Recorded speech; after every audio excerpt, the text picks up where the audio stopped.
I need to get some things off my chest. Uh, well, one thing, I guess. It's about intactivism or genital autonomy advocacy, particularly. Well, I think this applies to women too.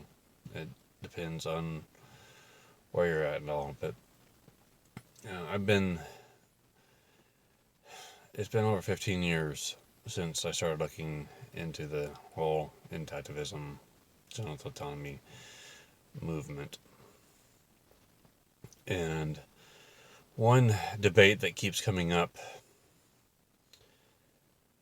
and creates division in the movement is how to best approach people when when we're trying to educate people that are dealing with their cognitive dissonance. When we're trying to break through the cultural conditioning,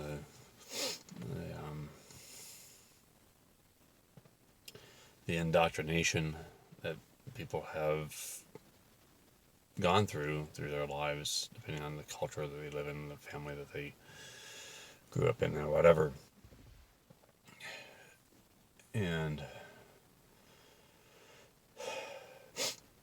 some people, particularly victims, and when I say victims, I'm talking about the people that were actually, their genitals are cut, and they're dealing with the ramifications of that. I'm not talking about people like regret parents like Rosemary Romberg, which is regret parents will rip you a new one too if you are willfully ignorant. But this is, again, I've been doing this for 15 years now. I've been looking at this movement for 15 years. I've been talking to people all across the movement, and there's often a lot of division within the movement, because sometimes you find people that are extremely rude, maybe if you want to call it rude. People that will, call you names or whatever if you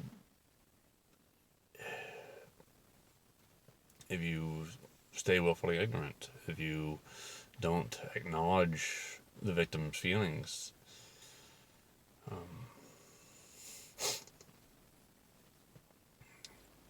And so other people within the movement that are more professional or more gentle.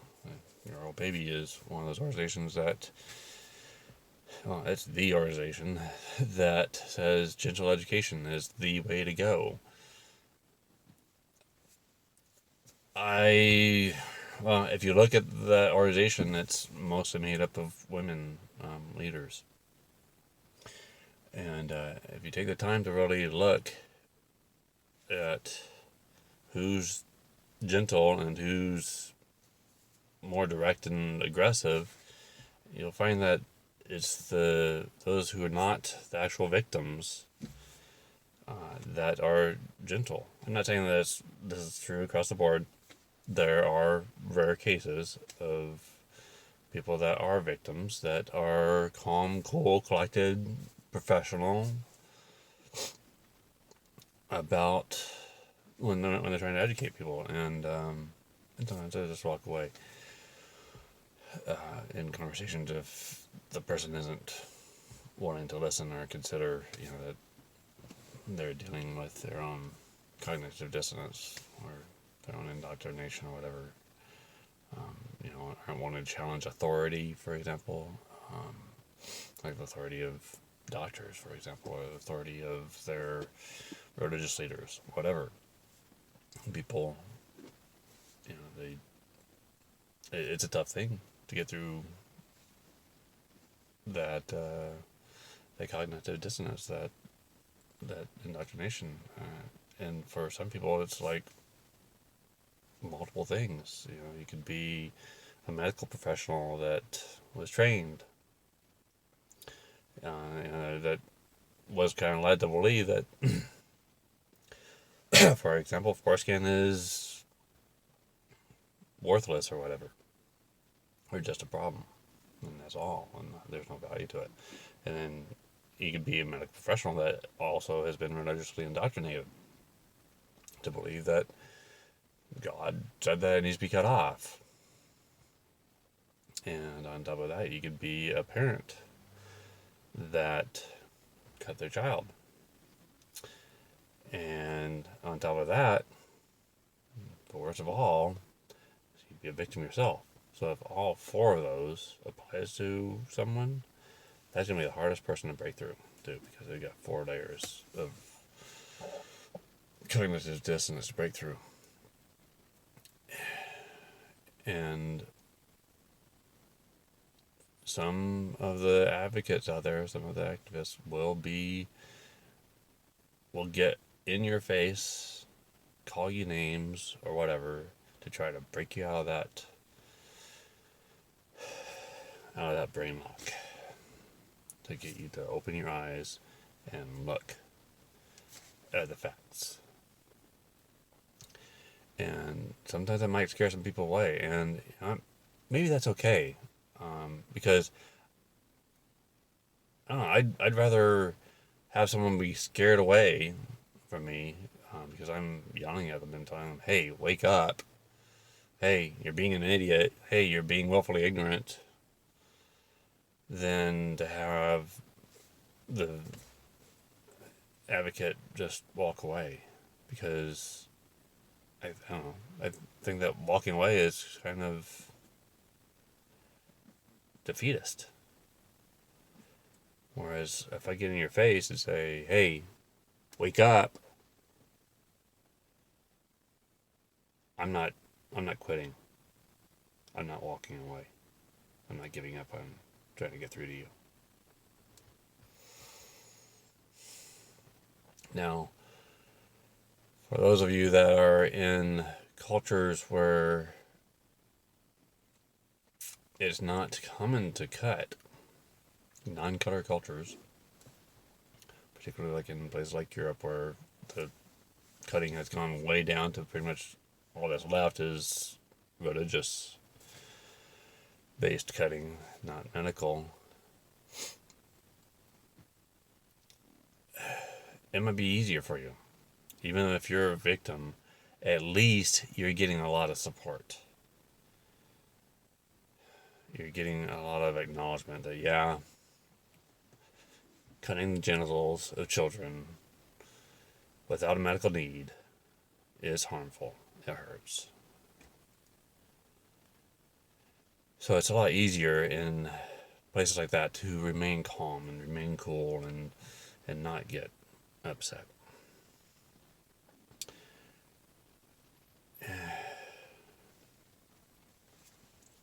And so I've been around these victims that will rip you a new one, and I've also been around men, for instance, in restoring groups that will support other men that are recognizing the harm and trying to do something about their harm. Whether they're trying to deal with their like their PTSD or grief or whatever around recognizing that they're harmed and that they've been missing out on something all their lives, or just trying to restore the foreskin. But what I often find is that those men are usually quiet. They aren't publicly outspoken advocates.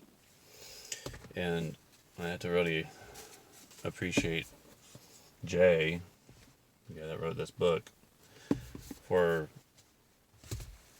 coming out and writing that book. And he did it. He wrote that book instead of doing what I've been doing, and some other advocates would do, and going out publicly, whether doing so on social media or going out in those bloodstained outfits and holding those signs saying, hey, it's child abuse.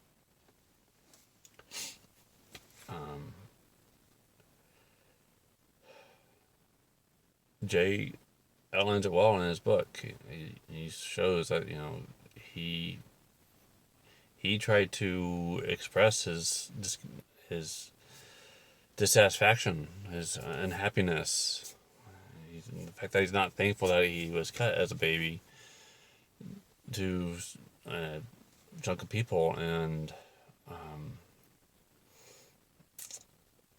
these people that were dealing with their cognitive dissonance chased him out of their office or whatever, and um, you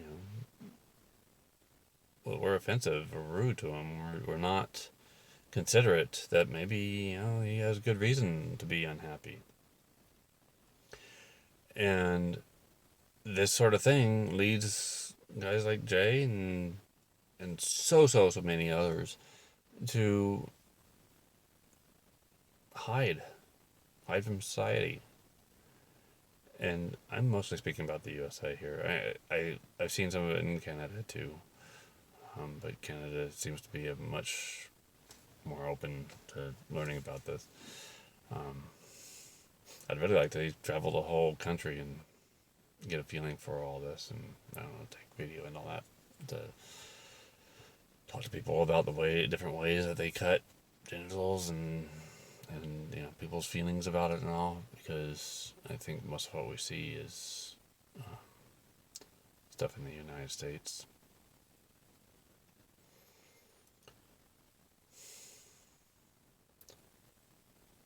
What I'm trying to get here at, though, is that we need all the voices. I'd rather have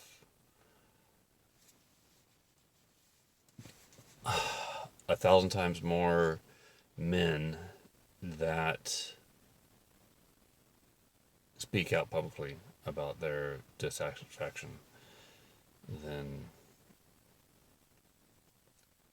and again, this goes for females too, because you look at the cultures that got girls, and it's the same sort of thing. They're afraid to speak out. I have one video on my YouTube channel about from a woman that spoke out, and got a video on the internet. And I reached out to her and talked to her, and she's like, "Yeah, let's put it up on your YouTube channel," because I guess she doesn't have her own YouTube channel or whatever. I don't know how all that works, where she's from or whatever. What kind of technology she has access to or anything, but yeah, I put it out there, and I think that she's incredibly brave to do so, and probably more so than guys like me in the United States that are speaking out, because at least here in the United States, chances of you getting your head chopped off or whatever is probably lower than the chances of getting your head chopped off in Middle Eastern and African countries, where you say the wrong thing and they'll do that kind of thing, or they'll get physically violent with you. There's some cases here in the U.S. where they'll get physically violent, but you can look at Elon Severoni in Israel, who protested in the bloodstained pants, and there's a couple videos out there where he was physically attacked, and he walks around with a gun and mace, and he actually had to use mace once, and he got into a tussle with another guy one time, and he had one guy come at him with a knife. It's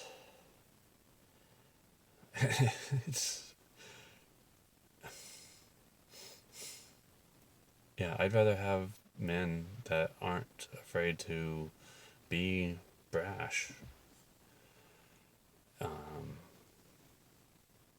about this topic to wake people up than have a bunch of guys hiding in the corners. Nice doesn't always work with people, and if all the victims you know, just smile and play nice all the time, then why are people gonna believe us?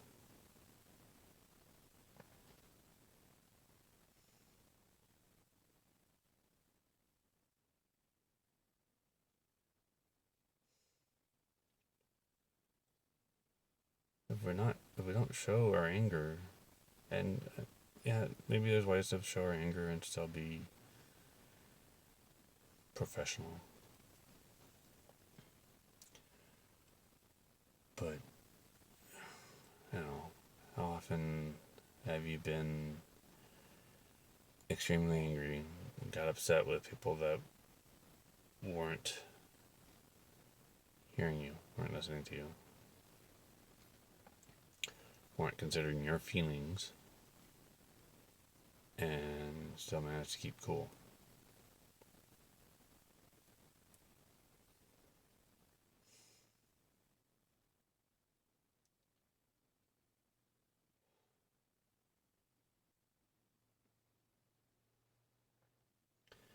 I don't know if maybe these people that are extremely angry and can't keep the cool. Well, get a video of those victims when they're being really angry. Get videos of guys like Jordan Morel. He's got YouTube videos, and he expresses his anger about all that's done to him, and how he feels, and I mean, outright, suicidal type of, anger and depression, and that's how it works. It's like, a lot of times when or after I get really really angry and yell and scream or whatever about something that's upset me, after I'm done with that anger, I dive into depression, and I just want to go lay down, maybe cry or whatever. That's another thing too about, for instance, in Europe, I get the idea that their males aren't raised to not cry. So they're basically taught to go hide when they do. Cry alone. I'm betting this is true also in Islamic cultures. Toxic masculinity, maybe, is what you want to call it. But it might be easier for men in Europe to talk about this and still remain calm, cool, collected, whatever, without getting angry, because again, they're safe to express their feelings in a clean manner. If you've been raised to not cry, then the only thing that's left for you is to blow up. If you're repressing those feelings of sadness, hurt, or whatever, because you're not supposed to cry, then those feelings build up. I'm not a psychology major here, but I, I've read some stuff, and my first wife and now my current wife have both been involved in mental health, and so I've learned some things. But I think it's pretty obvious to most anyone that if you repress your feelings, then later on they kind of blow up and come out of you in not so clean ways. So don't be surprised if American men blow up or even commit suicide. I know that there's one guy that committed suicide over this, and I think it was in the UK. But I think of Jonathan Conte here in the US committed suicide over this. But yeah, when you're constantly faced with a society that cuts more than half of their sons, and when you try to get in front of them and say, hey, this isn't right, and they give you the same lame BS excuses for doing it, it's very depressing.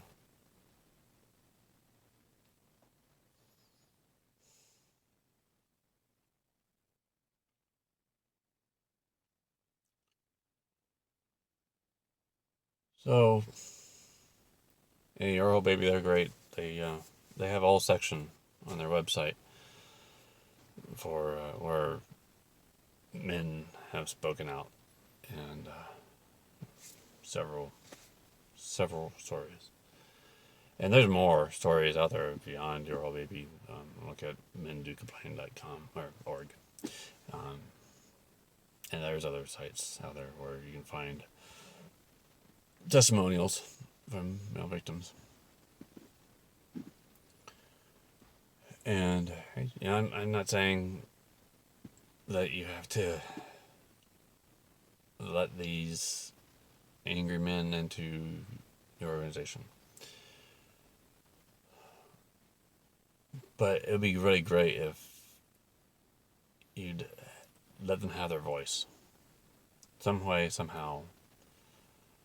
Maybe you don't have them interface with people directly.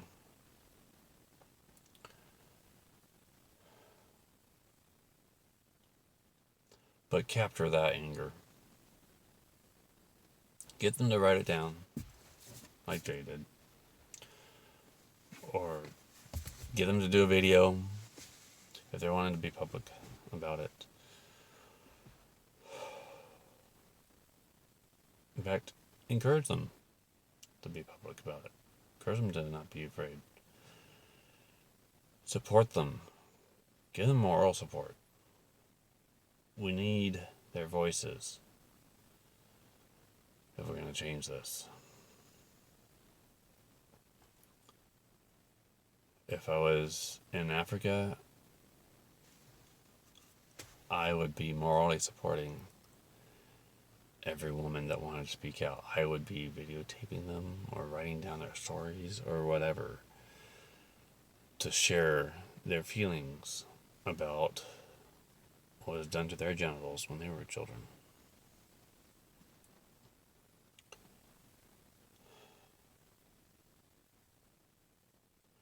And that's what I'm doing right now here in the US. I'm putting together a video called Circumcision Harms.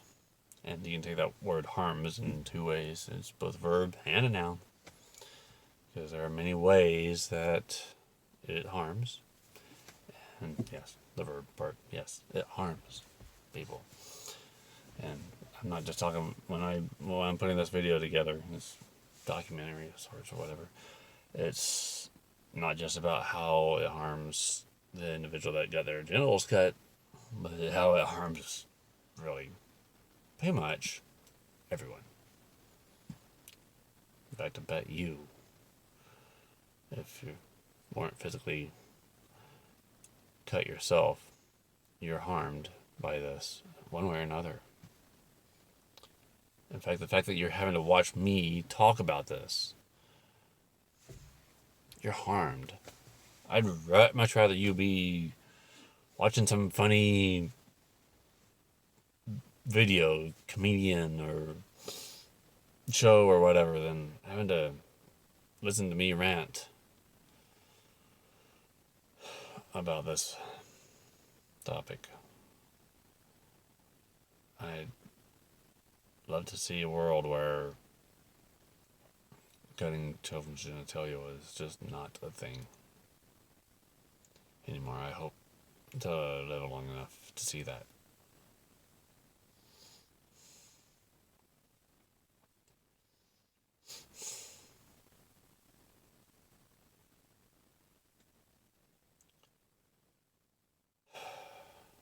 I don't know what else to say about that, but I hope that this reaches people that are in the movement, and I hope that it gets you riled up more. I hope you see this as a rally cry to speak up more for the victims, so they don't have to speak up themselves. And the more that you speak up, if maybe more victims will feel confident enough to come out publicly and speak up more.